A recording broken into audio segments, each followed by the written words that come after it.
Good morning, everyone. My name is B. Gonzalez, and welcome to the first Joint Authority and Canal Corporation Governance Committee meeting. I do have to say it's my first meeting as chair, and I am following in the footsteps of an amazing gentleman, Judge Nicantri, who I didn't get to give his proper goodbyes, so I'm doing it today.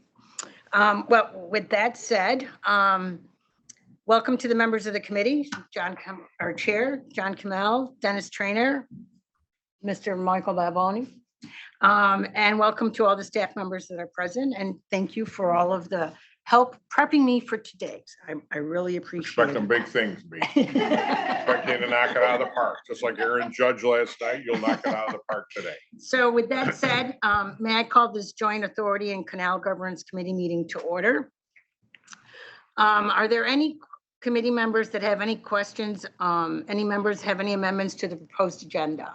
No. Yeah, I've got a number of amendments for you I can take up with Well, you. let's get going here. I'm happy to move the agenda as presented. Second. Thank you. All in favor? Aye. The motion has passed. Okay, motion to conduct executive session. The next portion of the meeting will be held in executive session. May I have a motion to conduct an executive session to discuss the financial and credit history of a particular corporation pursuant to Section 105F of the Public Officers Law? May I have a second, please? Second. Who motioned? Me, that's fine. There you go. A second, all in favor? Aye. Motion carries.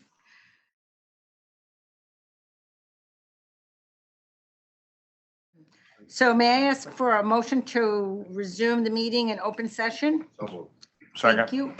All in favor? Aye. Motion carries. I just want to state that no votes were taken during the executive session. As part of our discussion agenda is a discussion around diversity, equity, inclusion, and the foundational pillar updates. So Nancy, I'm going to ask you to come up, and then you can introduce the rest of the team.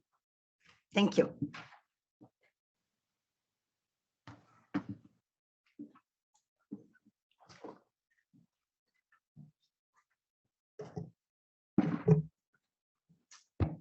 Thank you, Trustee Gonzalez. Good morning, everyone. Morning, Chairman. Morning, trustees. Morning, colleagues. This morning, we're gonna give you an update on the DEI foundational pillar. It will be myself, Nancy Harvey, the Chief Diversity, Equity, and Inclusion Officer, Eric Alemany, he is the Senior Director for Supplier Relationship Management, and you'll hear from Kaela Mainsah, Director of Environmental Justice. Next slide, please. So when I was here last in July, we spoke about the accomplishments for 2021 through Q2, June 30th, 2022, and the planned initiatives through year end. But today I'm going to just take a closer look at one of our initiatives that is meant to build an inclusive culture. So it's a journey, right? We have a commitment to act a certain way, and we have to act inclusively, actually. And then we have a commitment to hold ourselves accountable. And through that, what we do is listen to the organization through engagement surveys to get feedback on how we're doing. We also have listening sessions, and most recently, talent development introduced to the organization a DEI competency. And it's a competency for individual contributors requesting or requiring them to act a certain way. And then there is a competency for managers to be DEI champions. So that went on, sorry. The competency was implemented, and that is one of our key performing indicators on how we are doing with regard to actioning or DEI intentions. And that indicator will be revealed at the end of the upcoming annual performance review process, right? So in Q1 of 2023, we will see that measure. So with that, we offered throughout the year other touch points and ways to get engaged and to be inclusive and put it in action. OCRI offered working towards inclusive practices. We call it WTIPS. working tips. That's usually deployed to our senior or people leaders in our FYIs that go out every week from corporate communications. And it includes things like how to engage with your teams, how to talk about conflict, learn something about using pronouns, why it's important, just different things that help leaders to go back to their teams and talk about those issues with a little bit more comfort. We also fostered learning and understanding and trust and addressing barriers of inclusion among peers with 3 courageous conversations. And there's more coming up for Hispanic Heritage Month. And it typically leads with a celebration and a learning, and then a follow-up session to talk about issues that come up and are experienced by certain communities. And so with the approach of year end, we're offering a kind of reinforcement competency to help shore up and get managers up to speed as we go full speed ahead into year end and into the annual performance reviews. They will know better how they should be acting, and they'll also be able to evaluate how their team members are acting. Next slide, please. So these are the competencies that I was referring to, right? The individual contributor has to be inclusive and managers have to champion diversity. And it relates back to some of the feedback that we got during the engagement survey. How are we doing? Are we being more inclusive in our team environment? Are we allowing folks who are usually quiet to participate? Are we being equitable in how we distribute and delegate work? When it comes to compensation, are we really paying attention to what the entire team looks like and consulting the HR BPs and HR to see if there's equity across the unit, right? Just things like that. Are we making sure performance evaluations are completed, that team members have developmental plans, things like that that are going to not only build equity, but also allow the organization to feel included, feel valued, and feel like they have a fair chance of advancing professionally and personally, right? Because we're in the workplace a lot of, not the majority of your time and your day. So here is the progress to date, how we did what we did as we're about to do it on, how we did what we did as we're about to do it, sorry, it's not great. How we developed the reinforcement training. We reviewed the competency materials with our talent development counterparts and with other stakeholders. We took an approach to say, well, how do I become more competent? Actions that build DEI competency, and what I do and what you'll notice in me. Because if we're thinking about it from that perspective, then you'll be able to put actions in and be more comfortable and accountable to yourself, right? The next steps for this is a webinar on Monday, where we invited all people managers to join OCRI, talent development and talent acquisition for our interactive learning session. We will share actionable things that you can do. So we're laying the foundation educationally, but we're giving tools that you can put and implement right away. And out of that, we'll also develop an additional support materials that managers can refer to and supply to the managers and the organization. And we will also emphasize that talent development is available as a consultant if they have questions and they don't understand anything.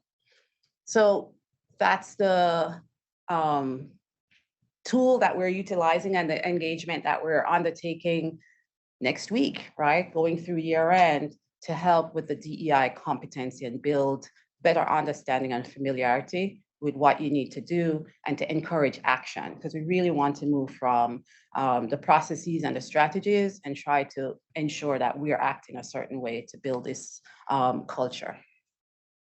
Any questions? How do most of your managers and then employees, okay, react to all this change and training? I will say at first, folks were nervous about how do you put this in a performance plan, right? So at the beginning of the year, you have to work on your own plan and then work with a manager. And there was a little bit of hesitancy because people still think this is subjective. And but they consulted and we referred onwards to talent development to say, talk to your HR business partner.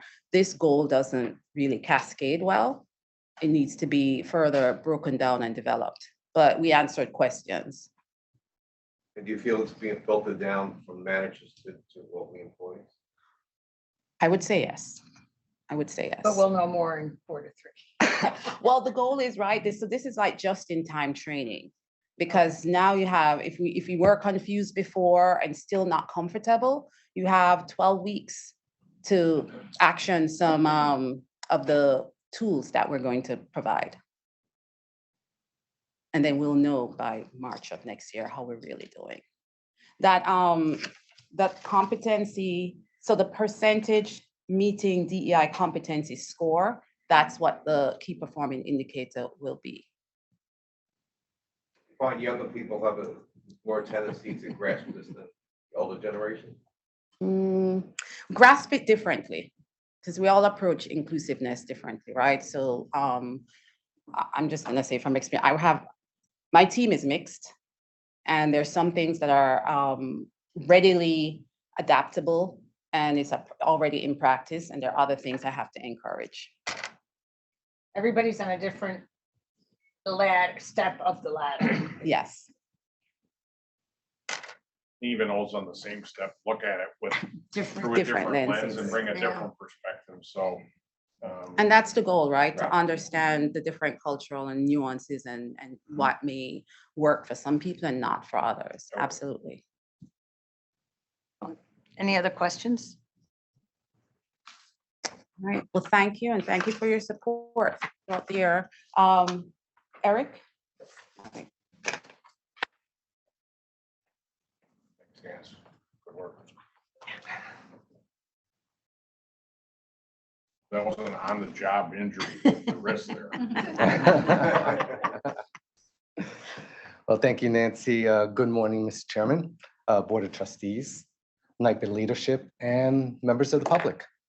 My name is Eric Alemany. I'm the Senior Director of Supplier Relationship Management for the Authority. And I appreciate the opportunity to just provide a quick update on supplier diversity, Tactic B. You've heard from me in our last trustee meeting about some of the updates regarding supplier diversity. What I wanted to do was really take a deep dive on one of the initiatives that we're developing. So just a quick background, part of Vision 2030, NYPA is committed to double its supplier diversity spend from 80 to 160 million over the next 5 years. To achieve this, it's looking at 3 strategies. 1, increase awareness among the community. Let people know who we are and what we do. 2, develop programs to help businesses thrive and be ready for the work that's about to come within the Power Authority as well as throughout New York State. And then 3 really is to create opportunities for businesses to compete, in simple terms. So one of the things that I wanted to do today was talk about one of those programs that we are looking to help businesses build competencies and capacities. And so I wanted to just take a moment to explain to you about a program that we're launching or we're developing right now. It's our Diverse Business Community Assistance Program. It's the first one that we're focusing on under the umbrella of our small business program. And it really is the first one out of the box that is going to be focusing specifically within East Side Buffalo area or Western New York. Next slide. So what is this program? So this program is, like I mentioned, the initial focus is specifically looking at East Side Buffalo. The whole purpose is really to engage the community, engage diverse businesses in the community to let them know about opportunities to do specific work within Western New York and throughout the state. But how do we do this? We're going to be doing that via forums, via town halls, through job fairs, various initiatives in that community. Really, we want to meet businesses where they are. And so part of that, we'll be able to provide assistance on certification. So one of the challenges that we've seen as part of our efforts out engaging communities is the certification process of, so from that perspective, we're hoping our plan is to engage diverse businesses to make it easier for them. Really explain to them what are the requirements for certifications so that way they can participate in upcoming procurement process. The Power Authority has partnered with the certification agencies. One agency that I'll talk to is one of our partners is the Empire State Development Corporation, who they are responsible for the certification of MWBEs or minority women-owned businesses. So they will be working with us to be part of those forums, part of the town hall efforts to explain and engage diverse suppliers in the community as to how to get themselves certified. In addition, we've actually partnered with Empire State Development Corporation to establish a regional rep that will be focused on specifically the certification process of any diverse firms in that region. So again, positive things. We're in partnership with Empire State Development Corporation. We're also working with other corporations like the Local Initiative Support Corporation, as well as Northland Workforce Training Center to, again, engage and try to provide training grounds for a lot of the diverse businesses, bring employees and the community to them so that way, as we're building out capacity, it's another area to kind of support. So where are we? Just kind of fast forwarding. Our plan is we're in the development stages with the plan to, in 2023, to do marketing and outreach within the community. We're also, NYPA has already established its own NYPA presence in there. So we actually have a supplier diversity representative that will be engaging the diverse firms in that area.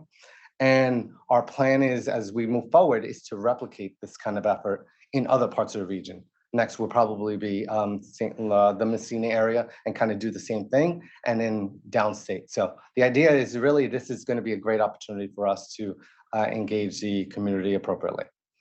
Any questions?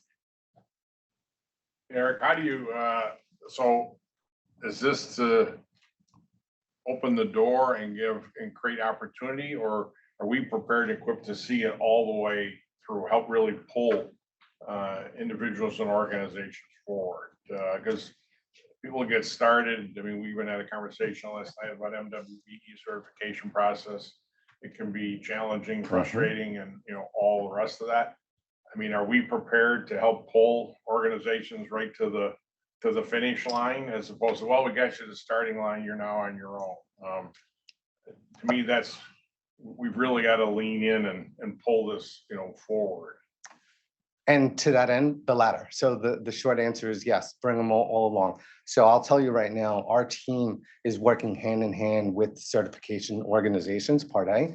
We actually have monthly meetings with them to identify who are those firms that are going through the certification process, and is there ways that we can provide support, assistance, and really kind of be a champion. And be their agent almost. That is correct, and working hand in hand. So that's their sponsoring organization and the like. That is correct. And then taking it one step further, the next part is obviously if there's opportunity. So not only do we help them through the certification, but we also are proactive to engage them and let them know there are opportunities that they may be able to compete either as prime contractors or direct contracts or as subcontracts. So how do we kind of help provide that support, almost like advisory support for the suppliers so that way they can be ready. But again, they would have to be prepared and qualified and be able to compete. So one of the barriers that I've discovered over the years working in this area is the opportunities don't match the skill levels of the small businesses that we're trying to match up with. So are we chunking down these contracts to make them more, make it a better match, I guess is what I'm saying. Great question. That's part of the effort. So yes, we're working with the business units to identify where there may be opportunities, where it may be good to engage a diverse firm or small business, et cetera. And so really kind of looking at every opportunity individually Okay, and see if which one would be more appropriate. But yes. okay, thank you. Well, it's exciting and I'd be anxious to, hear outcomes. I'm not sure what your timeline is. What's the project plan, if you will? What's the timeline for this? When we can expect to see, the beginnings of some results as you're measuring it.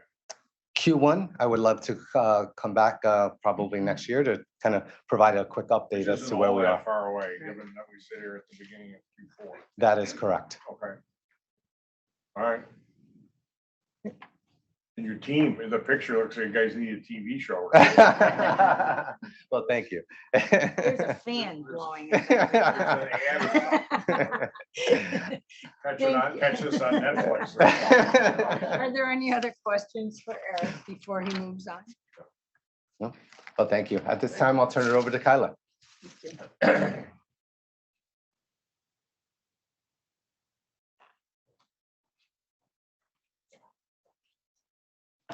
Good morning, everyone. Kaela Mainsah, Director of Environmental Justice, and I'm here to give you a very quick update on the PTEC internships we completed this summer. So our summer program incorporates project experience, career development, and mentorship for the youth who attend the under-resourced schools that host NYPA facilities. And our goal is to populate and diversify the pipeline of future utility workers. So we're here to talk about the future. Next slide.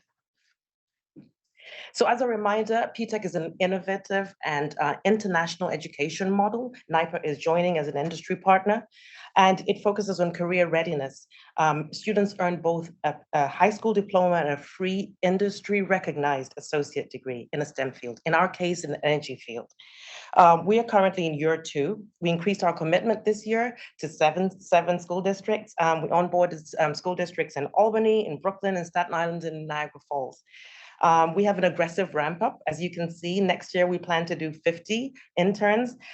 We're currently in discussion with our internal partners in ethics and procurement and legal to see how we can fulfill our commitments externally, because we did feel the constraints on NYPA resources, particularly space at Zeltman. Next slide, please.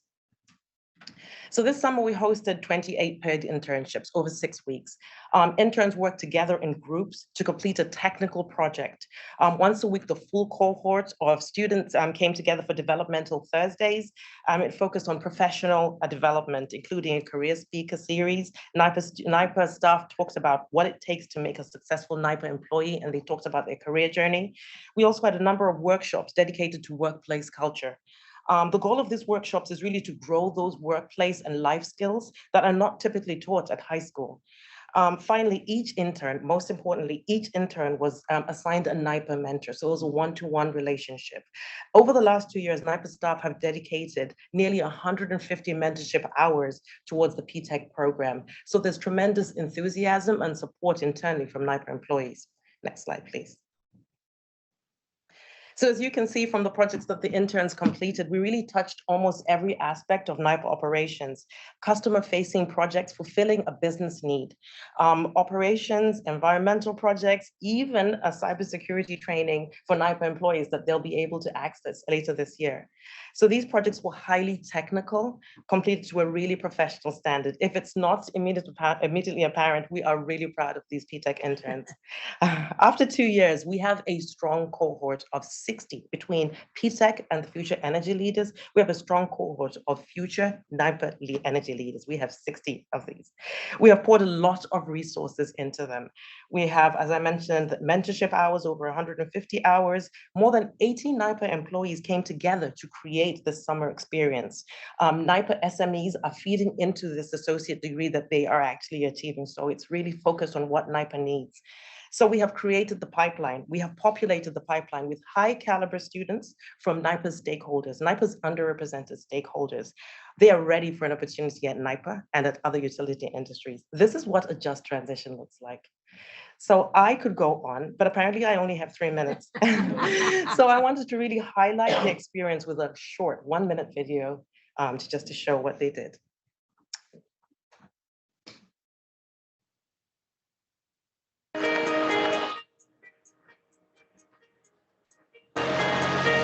We are here today at City Hall in Albany presenting to Mayor Sheehan on the results of our summer internship project through the P-Tech program. The interns this summer put together an analysis for a smart cities pilot for the city of Albany that included public Wi-Fi, air quality, traffic monitoring, and a variety of other sensors for the city to choose from that will be deployed later on this year across the city. We had planned out the placements for 2 different packages of street light sensors, and we gave the mayor 2 different options on which package to choose from.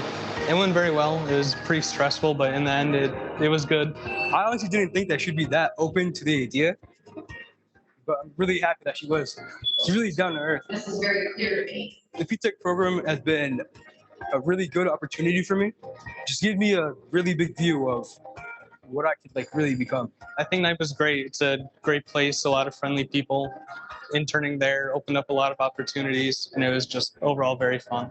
The mayor was ecstatic about the presentation. It was very well received. I would say the internship was a tremendous success. Our interns did a fantastic job, and we're very proud of them. Thank you. Are there any questions? Did you see sufficient interest and demand from the students? So as we scale the program, is the demand there, or do we need to create and stimulate that, create broader awareness of the opportunity? So we work with the students from 9th to 12th grade, but we worked with HR to work on the requirements for the NIPE to actually do the internship. So they have to be 18 years old and have completed 12 credits. So we have tremendous demand, but some of the P-Tech programs, for example, at Niagara Falls, they're only just starting. So they're at the 9th grade level. So we have a lot of demand, but we can only take a certain number of interns. We did see that the interns from last year, they're our greatest ambassadors. So a lot of people, for example, in Utica, they said, I applied because Nathan told me about the internship and what a great experience he had. So yes, we are seeing a high demand. Well done, very well done. Yeah, Thank it's a you. great way to build your workforce and create that pipeline, right? So, excellent. Anyone else? No. Thank you for your support.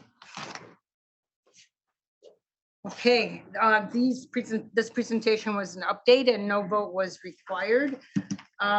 Next up is resource alignment, foundational pillar update. Pooja, Nayyar.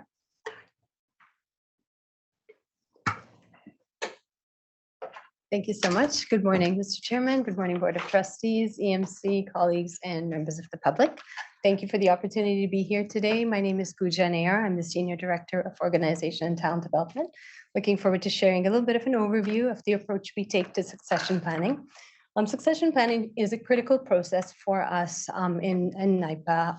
It is important for us from the context of being able to set ourselves up for success to meet Vision 2030, achieve Vision 2030, as well as to ensure organizational resilience and engage and retain and develop our talent. One of our key competencies for managers is around building talent. And in order to do that, managers play a really critical role in succession planning in terms of not just ensuring business continuity, but also building that pipeline that you just mentioned. So great segue there. Next slide, please, Harvey. Just some key goals of the program. One is to make sure that we are clear in terms of what the critical positions are across the organization and that we have in place approaches to mitigate any risks that might be associated with that turnover. We also use this process to help us to forecast needs in terms of either staffing or in terms of skills.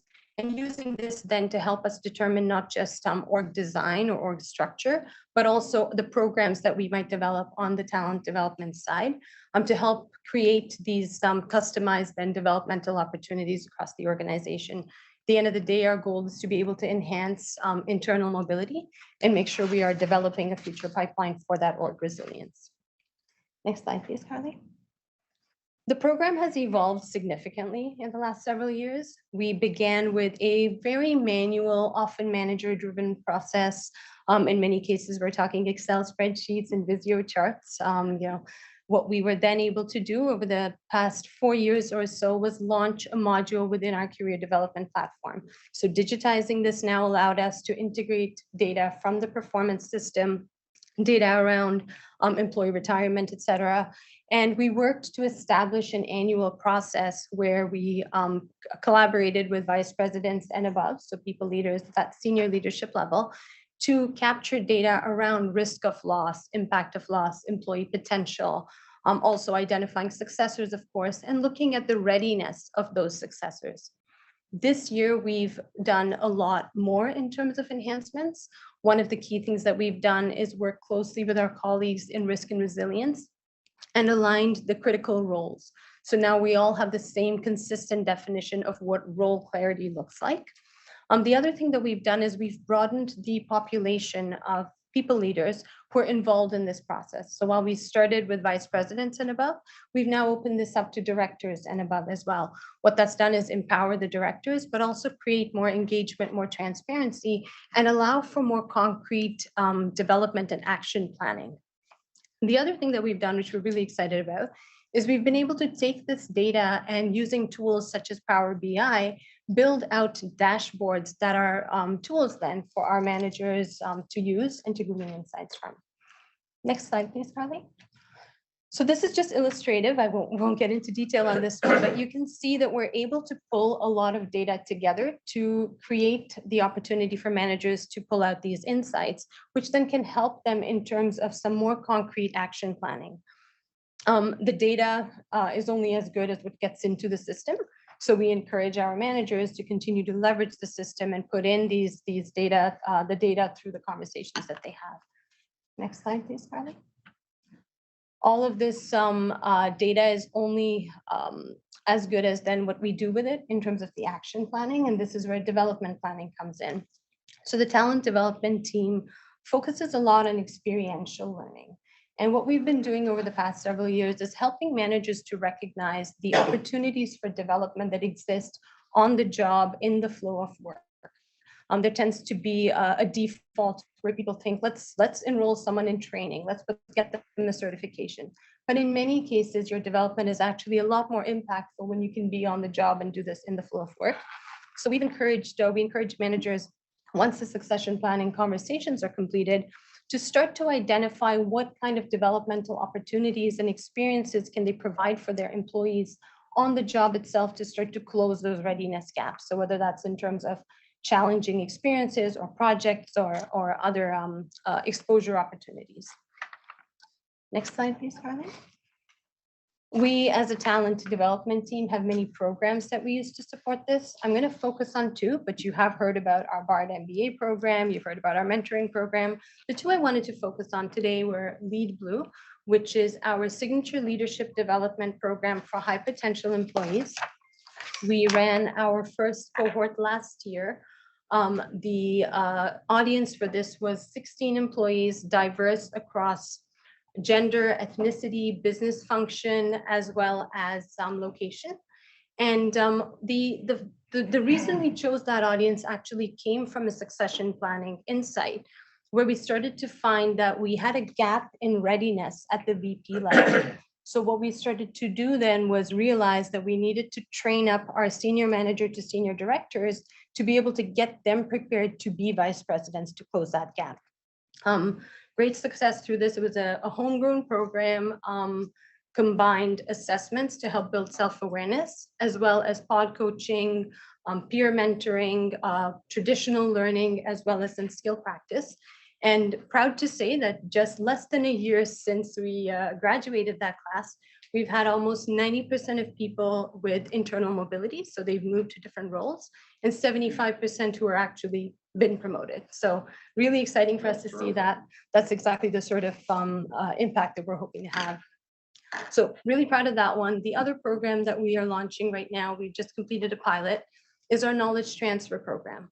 So another key part of resource alignment is ensuring that we're sharing information, we're creating the mechanisms to share the knowledge and the wisdom across the organization. Succession planning feeds in here as well.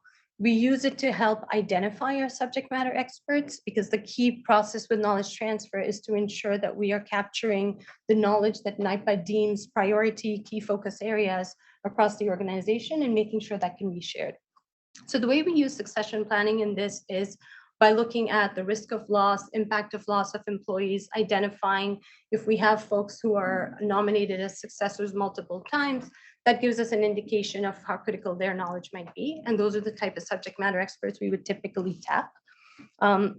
We employ a social learning approach through this. So we work with stakeholders. We ask the question, if this individual won the lottery and left next week, what would you want to know from them before they do that? And that would then help us define what those key focus areas are that we should tap into.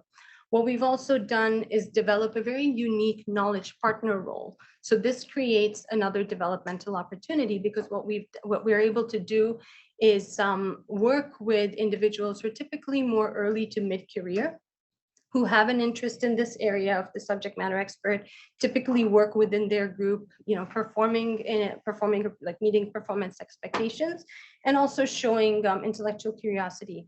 And we pair them up with these subject matter experts, and they essentially become these liaisons and knowledge management champions to be able to help pull that knowledge together and help disseminate it seamlessly as required. It becomes this great two-way employee exposure development relationship, because you have the subject matter experts who are now able to continue to pay it forward to capture their legacy and get these opportunities for exposure. But you also have these more junior employees now who have this opportunity for development, opportunity for mentorship, and opportunity for exposure. So really excited about that. That just launched last week. We had the pilot last year, and we're looking forward to the application process for this, which will be blind in line with our DEI commitments. So it's a blind application process. So these are just two of the many programs that we have. Next slide, Carly. All of this ties back to Vision 2030, our resource alignment foundational pillar. Our goals with this are to make sure we continue to attract, engage, retain, develop our people, and to make sure that we're able to capture the wisdom across the organization, both concrete and as well as tacit knowledge, and be able to share that effectively. So thank you for your time. If you have any questions, I'm here. Any questions? It's terrific. And, well done, and it's always an area that I connect with. I'm curious as to how well it's been received across management of the organization. It's obviously exciting for those in the program. It's exciting for you in people business and the talent development business. Is the broader organization embracing this? Many managers are heads down into the operations. It takes a while for them to embrace. Oh, it's important that you're developing talent that's at the top of your list, not at the bottom of your list. Have you seen a pivot there, or we have? Help me understand. Sure. Yeah, I think. And how are you dealing with that? How are you engaging? Across that spectrum, as opposed to just those who are benefiting more directly from this. Absolutely. Yeah, no, a couple things there. One is that I think succession planning tends to be shrouded in mystery a little bit. So by opening this up and sharing more about it, we've helped to create more transparency. And I think managers are then seeing that they are part of this. So it's not just that they're the ones, planning for their own succession, but they're also probably in these conversations. Exactly. And that's one of the key pieces that we keep sort of saying. And I think we're getting there where we're here to support, and these are tools that HR is building out, but the manager owns this. They're empowered to be able to drive that development, to drive those succession conversations. So I think a lot of it is around that empowerment and helping them to understand the role that they play. So in terms of how we are able to engage with them, we're also working on, our career pathing project, as you've heard, I think last time. That again is another opportunity to have these conversations so managers can see how we're creating these tools again for them to be able to drive growth and mobility and development for their own groups. So I think that's where the shift is happening, where they're starting to realize a little bit more the role that they play in this. People stuff is not just an HR thing. It's a leadership thing. It's a people thing. Exactly. We're all accountable for that. Exactly. I think a lot of it's vesting accountability in managers. As well, and part of their success is enabling the success of others. Et cetera, et cetera. So exactly. Yeah. Okay. Yeah, we're very well done. Thank you. A lot of good stuff here. Great. Thank you so much. Any other questions? Thank you. Thank you. Next up is Shirley Marie.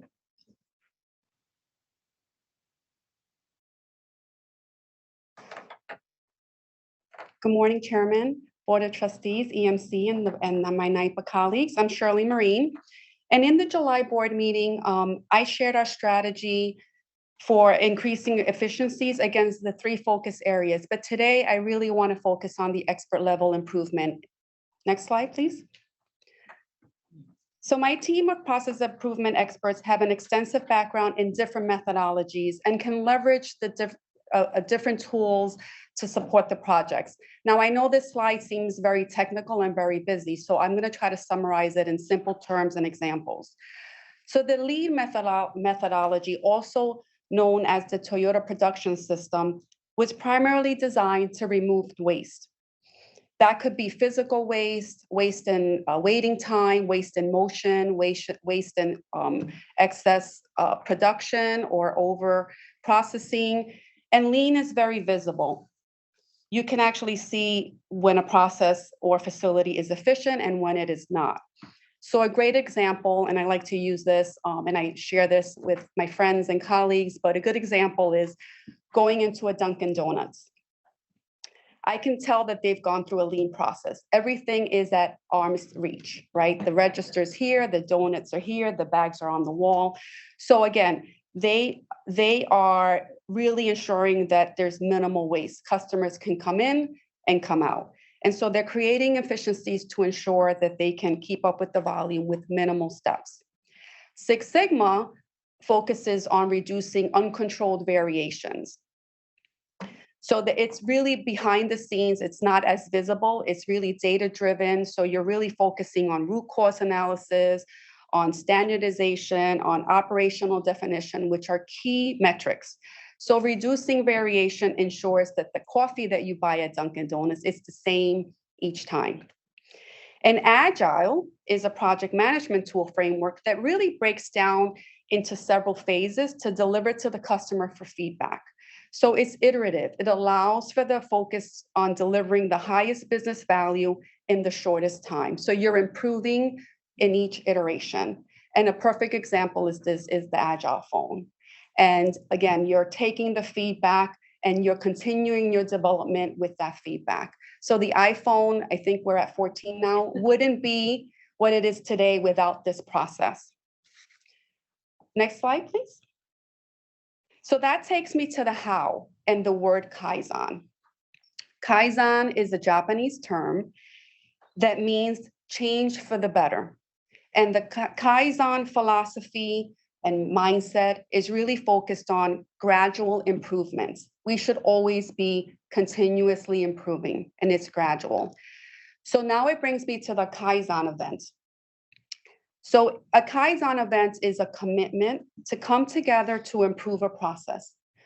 And it's improving it for a day. It could be, there are some organizations that will have Kaizens that are up to a week. Here at NYPA, we do 1 day. And the idea behind Kaizen is focus and speed. The process owner and any function that touches that process come together and they map out a current state. They look at pain points and efficiencies, bottlenecks, and really brainstorm and develop improvement ideas. They prioritize those ideas, and then they develop a plan to execute on those improvements. And so my team, the process improvement team, now really manages all of the improvements through a Kaizen event. And so in essence, they're conducting one month's worth of work in a day.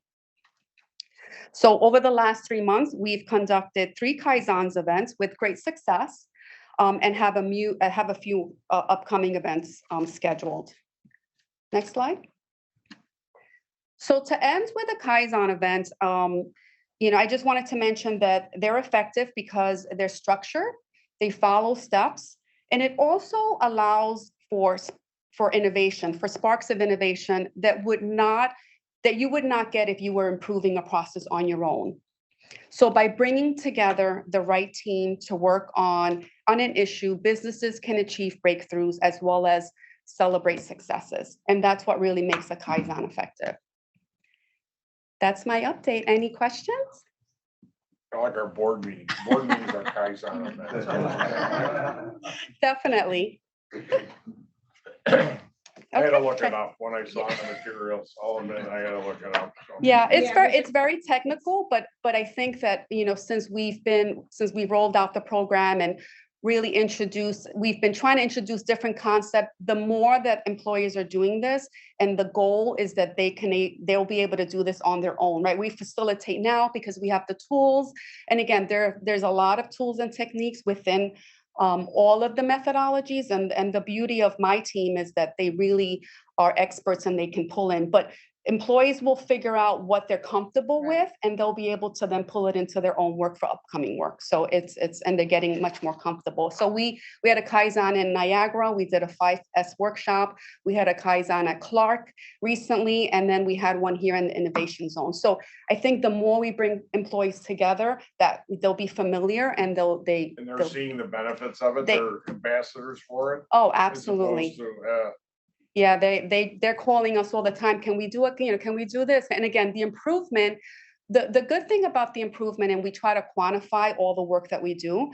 But there's the quantification for these process improvement projects are really result in cost avoidance. So perhaps some of the improvement will result in us not paying a late fee or a fine, and so or cost avoidance or accelerating revenue acceleration. So you can see the quantification after each project.